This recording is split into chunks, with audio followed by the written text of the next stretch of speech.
ಪದೇ ಪದೇ ಕನ್ನಡದ ಮಕ್ಕಳ ಮೇಲೆ ಒತ್ತಾಯಪೂರ್ವಕವಾಗಿ ಕೇಂದ್ರ ಸರ್ಕಾರ ಹಿಂದಿ ಹೇರುವಂಥ ಕೆಲಸ ಮಾಡ್ತಾ ಇದೆ. ಏನು ಮೊನ್ನೆ ದಿನ ನಮ್ಮ ರಾಜ್ಯ ಸರ್ಕಾರ 10ನೇ ತರಗತಿಯಲ್ಲಿ ಅಂಕಪಟ್ಟಿಯಲ್ಲಿ ಹಿಂದಿಯನ್ನು ಕಡ್ಡಾಯ ಇರುವಂಥದ್ದು ಅದನ್ನು ತೆಗೆದು ಬರೀ 5 ಭಾಷೆಗೆ ನಾವು 525 ಮಾರ್ಕ್ಸ್ ಪರಿಗಣನೆ ತಗೊಂಡಿವಿ. ಹಿಂದಿನ ಅದನ್ನು ಕೈ ಬಿಡ್ತೇವಂತೆ ಸರ್ಕಾರ ಆದೇಶ ಮಾಡಿತ್ತು. ಆದರೆ ರಾಜ್ಯಪಾಲರು ಅದನ್ನು ವಿರೋಧಿಸಿ ತಿರಸ್ಕರಿಸಿದ್ದಾರೆ.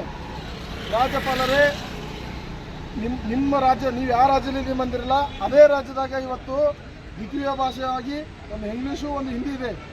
ಅದೇ ರೀತಿ ನಮ್ಮ ರಾಜ್ಯದಲ್ಲಿ ಇಂಗ್ಲೀಷು ಮತ್ತು ಕನ್ನಡವಿದೆ. ನಾವು ದ್ವಿತೀಯ ಭಾಷೆಯನ್ನು ಮುಂದುವರಿಸಿ ಅಂತ ನಮ್ಮ ಒತ್ತಾಯ ಇದೆ. ಅದು ಆಗಲೇಬೇಕು. ಆದರೆ ತೃತೀಯ ಭಾಷೆ ನಮಗೆ ಬೇಡ. ಅದೇ ರೀತಿ ತಮಿಳುನಾಡಿನಾಗೆ ಇಂಗ್ಲೀಷು ಮತ್ತು ತಮಿಳಿದೆ.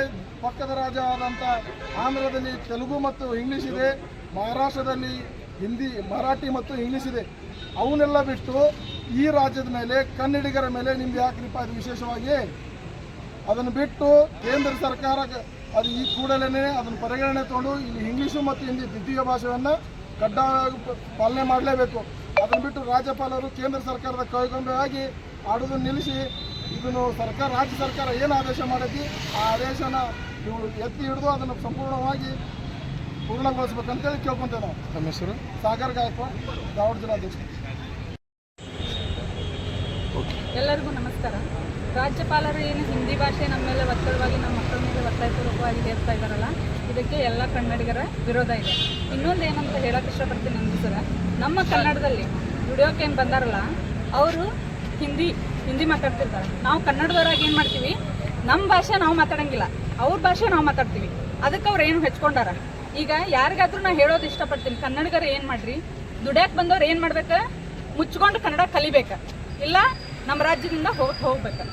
ನಾವು ಹಿಂದಿ ಮಾತಾಡಬಾರ್ದು. ನಮ್ಮ ಜನರಿಗೆ ನಾನು ಕೇಳ್ಕೊಳ್ಳೋದು ಇಷ್ಟ, ಕನ್ನಡ ಉಳಿಬೇಕಂದ್ರೆ, ಕನ್ನಡ ಬೆಳಿಬೇಕಂದ್ರೆ ಬೇರೆ ಭಾಷೆಯನ್ನು ನಾವು ಸಂಪರ್ಕ ಭಾಷೆಯನ್ನಾಗಿ ಅಷ್ಟೇ ಮಾಡಬೇಕು.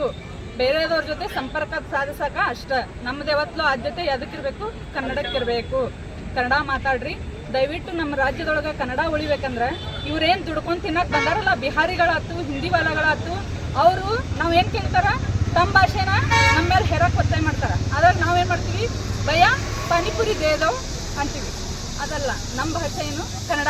ಅವ ದುಡ್ಯಾಕೆ ಬಂದಾನಂದ್ರೆ ಕಲೀಲ್ರಿ, ಕನ್ನಡ ಕಲೀಲಿ. ಬೇಡಂದ್ರೆ ಹೋಗ್ತಾ ಇರಲಿ. ಅವ್ರ ದುಡಿಮೆ ನಮ್ಮ ದೇಶದೊಳಗೆ ಅನ್ನ ಉಣ್ಣಕ್ಕೆ ಬಂದಾರಂದ್ರೆ ನಮ್ಮ ಭಾಷೆ ಕಲಿಬೇಕು. ನೀವು ಬೇರೆ ರಾಜ್ಯಕ್ಕೆ ಹೋಗ್ರಿ, ಅವ್ರು ಯಾವ್ದಾರು ನಮ್ಮ ಕನ್ನಡ ಮಾತಾಡ್ತಾರ ನೋಡ್ರಿ. ನಾನು UP ಹೋಗಿದ್ದೆ, UP ಒಳಗೆ ಕನ್ನಡ ಇಲ್ಲ. ಏನು ಮಾಡ್ಕಂದ್ರೆ ನೀ ಅಲ್ಲಿ ಜೀವನ ಮಾಡ್ಬೇಕಂದ್ರೆ ಹಿಂದಿ ಕಲಿಬೇಕು. ನಿನ್ನ ಕಷ್ಟ ಆಗಲಿ ಸುಖ ಆಗಲಿ ಹಿಂದಿ ಕಲಿತು ಹಿಂದಿನೇ ಮಾತಾಡಬೇಕು. ಅವ್ರು ಯಾರು ತಮ್ಮ ಭಾಷೆಯನ್ನು ಬಿಟ್ಟು ಬೇರೆ ಮಾತಾಡಲ್ಲ. ಇದಕ್ಕೆಲ್ಲ ಕಾರಣ ನಮ್ಮ ಜನರು ಅಂತ ಹೇಳಕ್ಕೆ ಇಷ್ಟಪಡ್ತೀನಿ. ಬರೀ ರಾಜ್ಯಪಾಲರು ಅಂತ ಅಂತಲ್ಲ, ಜನರು ಬದಲಾವಣೆ ತರಬೇಕು. ನಮ್ಮ ಕನ್ನಡನ ಮಾತಾಡಲಿ ಅಂತ ನಾನು ಕೇಳ್ತೀನಿ. ನಿಮ್ಮ ಹೆಸರು? ಮುಕ್ತ ಕಾರ್ಯದರ್ಶಿ.